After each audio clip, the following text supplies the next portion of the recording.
Tiene 50 minutos, Pablo Maquinés. Bueno, mira, un poco para seguir en la línea de Chico, es bueno, porque estamos hablando mucho de capitalización, privatización. Destacar también que una de las virtudes de un buen político es adaptarse a sus circunstancias. Por eso el Leonel Fernández de 2023 no es, porque no puede ser, el Leonel Fernández de 2012, cuando abandonó el poder. Y las formas son otras, las cercanías son otras, el dejarse asesorar. Ahora usted ve a un Leonel Fernández más cercano a lo que podríamos llamar las clases populares.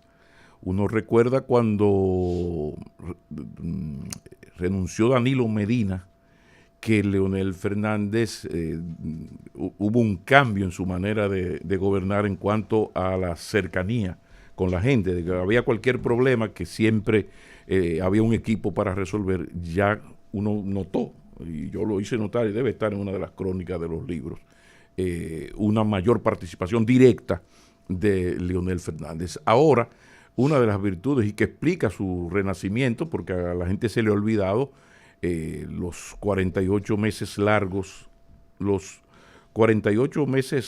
del presidente Fernández, cuando ocurrió aquel noviembre del 2012, aquellas declaraciones de Temo Montaz, que inició el calvario de Leonel Fernández, cuyo cenit fue el plan de Quirino, que lo cambió todo. En ese entonces yo escribí eso, que él iba a vivir los meses más difíciles de toda su carrera política, y fue así. Hay que recordar hordas de personas frente a Funglode. Sí, señor. Bueno, que el insulto menos agresivo era hijo de P. Y a mí no me lo tienen que contar porque uno vivió todo esto. Entonces, ese renacer a partir de esos 2 años terribles, casi 3, es fruto de un político que ha sabido entender que las circunstancias han cambiado. Por eso, él ahora se refiere a este tema, que no es que él no lo haya tratado, incluso ese fue un tema que se debatió mucho, pero lo debatió su ministro de Economía, el encargado del plan de reforma y modernización del Estado, en programas. O sea, eso se debatió mucho, y en pequeños círculos de periodistas también uno lo pudo debatir con él. Lo que pasa es que parte de la inteligencia política de un candidato es, insisto, entender cuando cambian las condiciones. Entonces, ya llegó el momento en que ya no se trata de que el señor responsable de asuntos económicos de la Fuerza del Pueblo venga a este programa a explicarnos eso. Por eso, fíjense cómo él, que no es muy común en él, ¿no? Al final, lo estamos despidiendo ya. Permítanme este momentito, porque yo tengo que poner en la agenda. Claro. Y fíjense que a partir de esa participación de Fernández en el programa y de esa declaración de Fernández en los minutos finales de la entrevista, pues todo ha cambiado en cuanto al manejo del tema. Sí, claro.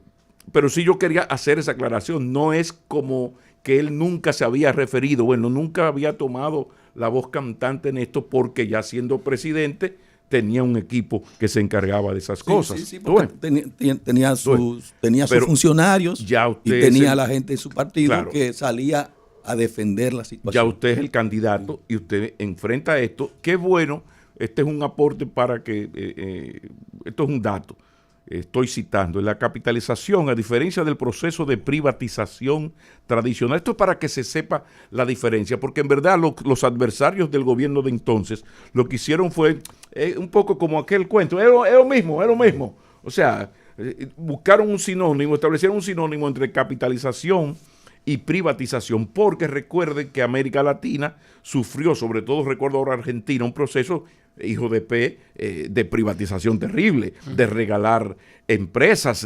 Yo recuerdo grupos españoles viajando a América del Sur a comprar empresas a precio de vaca muerta, dándole a los políticos corruptos de los gobiernos por la izquierda muchísimos cuartos. Eso está en libros y en documentales, ¿no? Pero un poco la oposición manejó y logró porque en política la realidad y la verdad es cada vez menos importante. Todo es una percepción, que tú logres imponer tu relato. Entonces, un poco por eso voy a leer lo siguiente. En la capitalización, a diferencia del proceso de privatización tradicional, no había una venta de activos, sino que el potencial inversor compraba acceso al 50% de las acciones en lugar del 100% del valor de la empresa, pero se le otorgaba pleno control gerencial. Por eso era tan fácil considerar que se privatizó, que sí se privatizó, aunque no era así. En segundo lugar, no había una venta como tal, en vista de que al Tesoro Nacional de la Nación el Tesoro no recibía el producto de esta transferencia.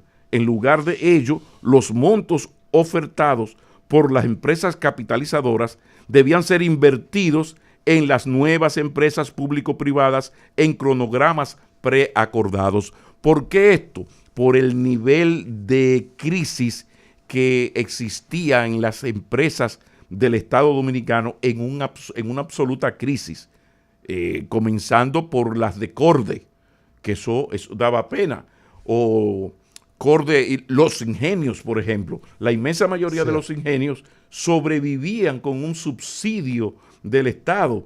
La producción había disminuido a una tercera parte. Entonces, en todo esto es que aparece ese proceso de privatización que finalmente Isidoro Santana, precisamente, que fue ministro de Economía, había escrito sobre esto, pero presenta aquí en un estudio datos un poco que refuerzan lo que acabo de decir. Nuestro país tiene experiencias divergentes en alianzas público-privadas para atraer inversiones. Y aquí remite. En 1997 se aprobó una ley de capitalización de empresas públicas generalmente deficitarias, que es lo que acabo de decir. Se trataba de atraer capital privado, pero atención, también un know-how a la gestión. Por eso, Molinos Dominicanos, deficitaria, languideciente todo el tiempo, cuando se hizo la capitalización, fue, si no la única, la capitalización más exitosa, porque a partir de esa capitalización se convirtió en una empresa totalmente rentable.